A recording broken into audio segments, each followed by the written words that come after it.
Kelsey. I'm so excited to have you with us. You are kicking off the year strong with our New Year, Healed Me campaign, which is all about promoting healing across all areas of our lives, including movement and fitness. And so you are the only person I thought about to have for this segment of really how to build a joyful movement routine. And so I'm so excited you're with us. First question, how are you doing today? I'm good. You know what? I'm really on the kind of precipice right now of going into the new year. Things are starting to wind down. I'm starting to think about kind of what my goals are for the upcoming year and just allowing myself the time to rest and, be with family and yeah, kind of wind down. So I'm not taking on any new projects, everything's coming to an end. So I'm feeling a lot lighter. So thanks for asking. Yes. I love that. And by the time this airs, we'll already have done December, which the theme for December was release and reflect, right? So it's this time of like letting go. And part of that is resting, which so I'm with you. Like I'm taking out the last 2 weeks as well, just to spend time with family and really not take on anything new. So I hope people have showed up now today, have done that work so they can jump in a way with joy about how they're going to approach the year, how they're going to get things done. And one of those things is got to involve movement, which you are a passionate advocate of. And so, and particularly, I love you because you use the phrase joyful movement, which I've told you we talked before, and I told you I no longer say exercise anymore. I just say joyful movement. It's a way to trick myself into doing what I need to do. And so, I want you to define for us again what joyful movement is for you and why is that so important that you incorporate joy into movement, into fitness?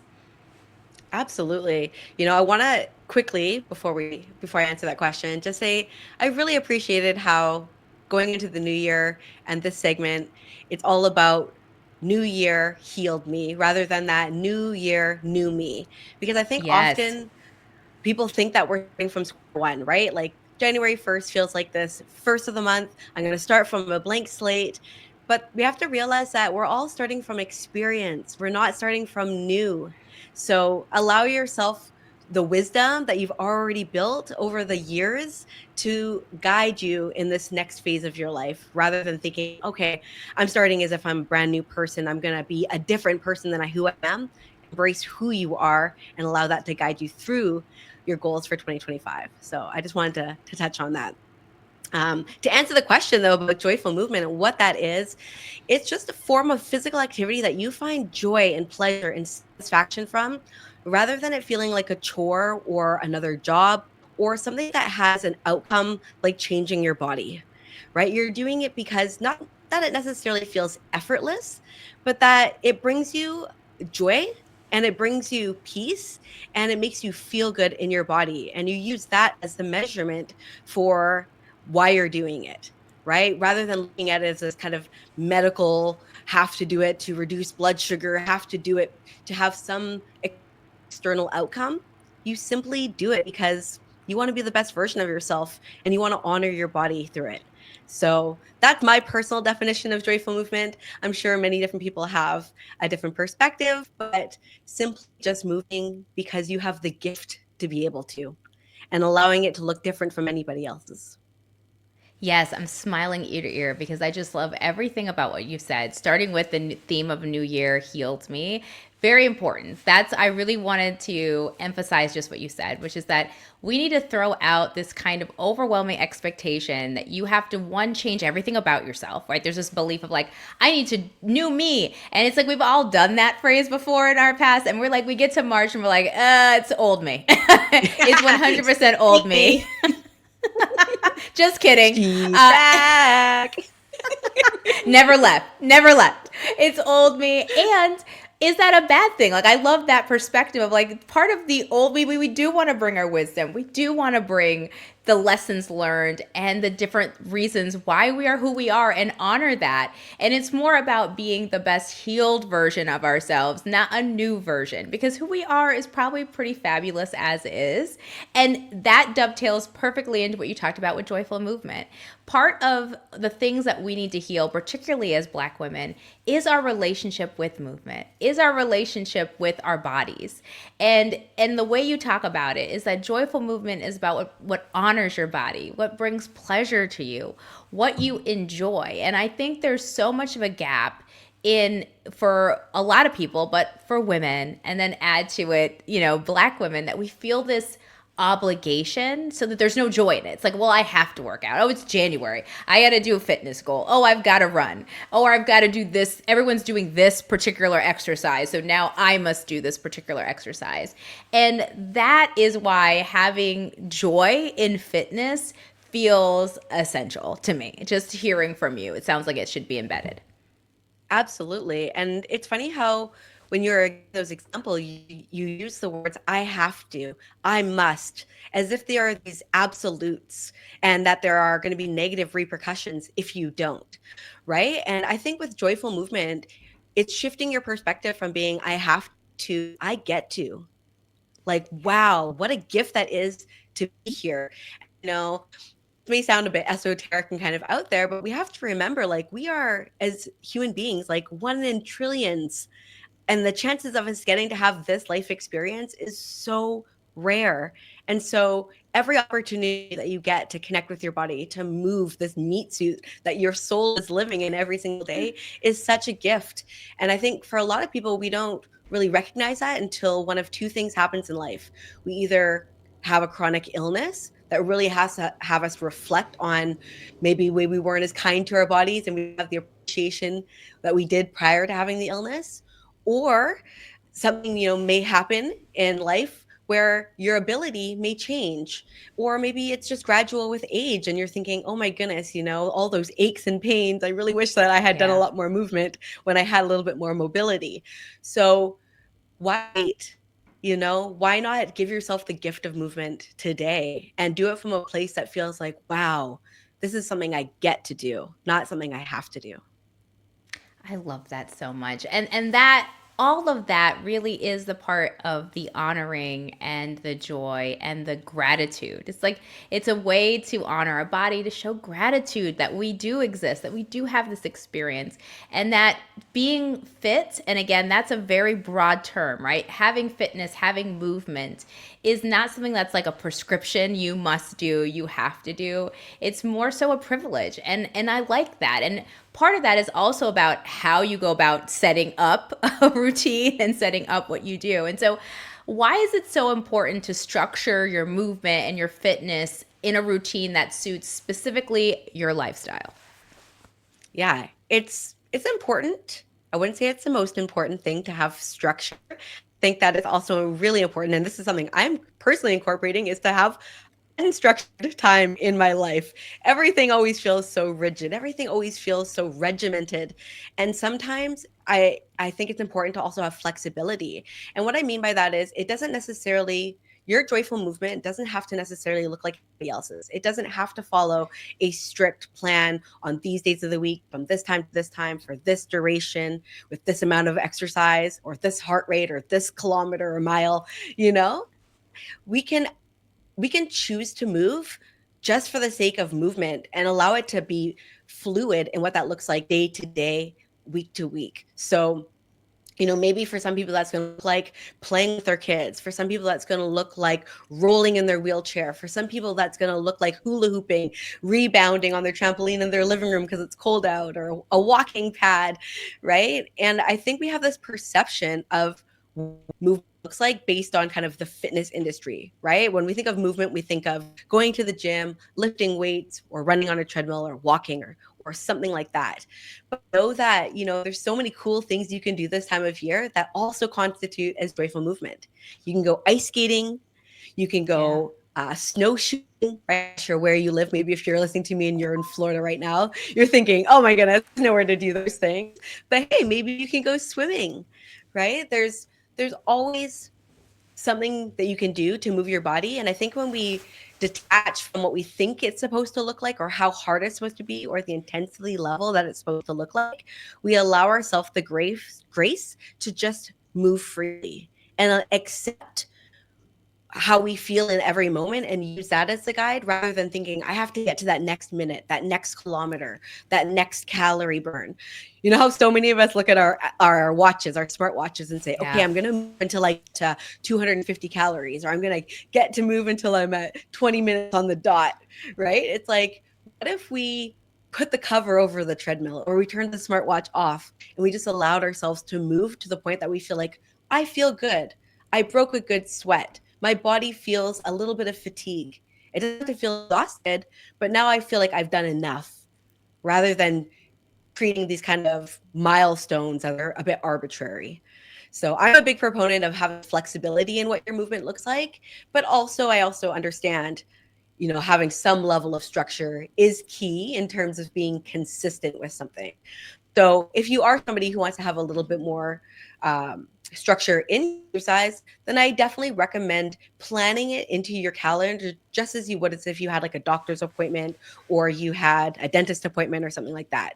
Pre-plan it, put it in there, and allow yourself a little bit of extra time so that you don't feel rushed. It doesn't feel like, oh, I'm squeezing it in. It's like, oh, I'm looking forward to that time. Yeah, I again, brilliant. I think that works too because when you think about the concept of your lifestyle, right? That leaves room for flexibility, particularly if you're doing this on healing. Like if you're on a healing journey, it's not about at 8:05 every morning I must do X per se, but it's more about I understand my lifestyle is I'm not a morning person. So that means that I need to structure my joyful movement in the afternoon or at the end of the workday or whatever flows with our natural day. And I think a lot of people don't take their lifestyle into account. They just start the year and they're like, okay, I must do this exercise. I must do it at this time, or I must go to only these fitness classes. And it's just like, but is your lifestyle supporting that? Can you even be consistent? Which is why people go to the gym, buy a membership. January, you can't find a machine. By February, it's a ghost town, right? It's because it's not really realistic. And I think starting from a place of flexibility seems key. Like, start there. Like, your lifestyle, everyone's lives are busy and we're juggling multiple things. So, what if we started with, I want to create a flexible routine. Like your routine can be Yes. flexible. It doesn't have to be rigid. And so it's like I just want to move every day. Maybe that's your goal. It's like, can I move every day? And that might look like Mondays, 8 o'clock in the morning is the best day to do it. Saturdays, it's like, don't get me out of bed before noon, but I'll maybe roll out and do it at 12. Like that kind of variation feels like that's more likely you're gonna actually enjoy it and then do it. Absolutely. And I think sometimes when we have this rigid schedule, it's like can provide us some level of motivation. What I find is that if we try to adhere to it so strictly that when we miss a day or we skip it or we feel like I'm going to give myself a day of rest, then we feel a lot more guilt and shame and we're less likely to continue on our consistent schedule that we had, right? So I think one of the most important messages I can give to anybody who wants to participate in movement in any capacity is to know that this is a marathon, not a sprint. There is no goal for a week, a day, a month, a year. This is the rest of your life. There's no point in Yeah. your entire life where you shouldn't be participating in some level of movement. So why are we trying to do it all in the month of January or do it all in the month or the year of 2025? Broaden that perspective. Think about, you know, how much do I want to move in a year rather than how much do I have to move per week? Because there's going to be inevitably times throughout your year where you're not going to make a week, 2 weeks, a month.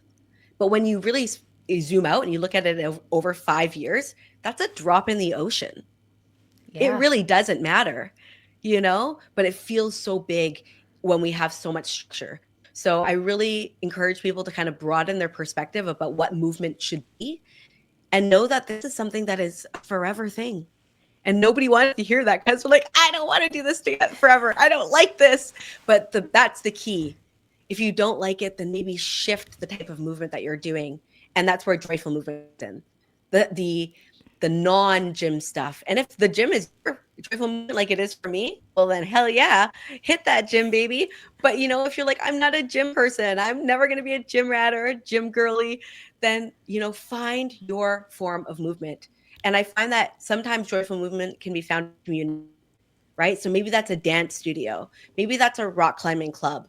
Maybe that's that run club with all the hot guys and you're like a single girl listening to this and you're like, you know what, I'm gonna find my husband and I'm gonna get in shape. Like, it's a win-win. You got to do what you got to do to find movement that works for you. Yeah, that's the key, right? You have to actually like it. If it's so, again, most people don't think about, oh, I have to eat for the next 5 years. No, we're like thinking about our favorite foods and different things. And it's because we think Yes. about what we like to eat, right? Like we're not thinking about the food we hate, we're thinking about the food we love. And it's the same with fitness. It's not about thinking about, oh, I got to do this for the rest of my life and cringing. It's more about, I get to do this for the rest of my life. And what do I love doing? I'm looking forward to that class, or I'm looking forward to this activity, or I'm looking forward to moving. And that is really key. And I think as we start to close this out, the other part is like this campaign is got a workbook. Y'all listening around, this is your chance to fill things in. We want you to build towards something. Like we want to think about creating a flexible, joyful routine, right? I think those words can all coexist, right? And making sure Yes. that you're doing it with some regularity. And so for our listeners, Kelsey, what is the smallest step someone can take right now, today, to bring joy into their movement? I think I know this sounds so cliche, but just start. Yeah. Just start. There is, the hard that's the hardest part. It's the smallest step, but it's the hardest part because when you start, it only takes a few minutes to notice positive impact and the benefits of movement, you know? And I think it's really important that not only do you just start, but that you reflect. Make notes about how you feel after the movement because I don't know about you, the next day it's like I have amnesia and I'm like, I hate this Yes. again and I don't like this again and I can't remember why I did it yesterday. Yes. So take note of those positive benefits that you are experiencing and be like, oh yeah, my mood is better. Oh yeah, I do have more energy. And it doesn't take a long time in order to experience that, right? It only takes a few minutes. So they say, around 10 minutes of movement can actually start to alleviate some of the symptoms of things like depression and anxiety and other mental health disorders. So, it's a win no matter what, whether it's 5 minutes or it's 60 minutes. Movement matters, and all forms of movement count. I love this so much, Kelsey. I love you so much. And I think this is so useful. And so just start. And so, what can you start thinking about what you like? What do you like fitness wise? If you are stuck, we're including in the workbook some of my favorite workouts, which include some of Kelsey's on YouTube, as well as a link Hey. to your app to start Yes. getting with that movement. But start somewhere and commit to yourself today as you listen to this episode to start, to do something, even if it's just getting up 5 minutes. Maybe you spend the next from here to the close out of this episode walking in place. Commit to doing something right now, today, at some point, because once you start, it gets easier to keep going. And then, as Yes. Kelsey said, reflect on what you've done. And so, any parting last words for us, Kelsey? We're going to obviously link to how to find you. We're going to link some of my favorite videos of yours, all of that, your app. But any parting words for us as we head out? One last tip I want to share is just one extra little bonus. But if you can somehow do your joyful movement outside in the fresh air or in a place where you get a lot of sun, I think at this time in particular, it's a lot. The darkness sets in a lot earlier. It's a lot colder out. We tend to be inside more. And so you can really help boost your vitamin D levels too, which are ultimately going to help drive some of those really important neurotransmitters that keep you motivated, like serotonin and dopamine. So get outside, get a little bit of fresh air if you can during your joyful movement, and you're really going to maximize those positive benefits. Kelsey, it's been a pleasure having you. We're such big fans of you at Black Girl Burnout. Thank you for sharing your wisdom. And I look forward to moving with you as I will be spending part of my year doing your videos and hanging out on your app. So thank you so much, Yeah. Kelsey. It's been a pleasure. Thank you so much, Kelly. I really appreciate it. And as Kelly mentioned, definitely come join me for some joyful movement over on the Healthy with Healthy app. It's a body positive fitness app, and it will definitely keep you consistent in your joyful movement in 2025. It's fantastic, y'all. You got to join it. You got to check out Kelsey. Thank you so much. Thank you for being here. Thank you. An honor and a pleasure.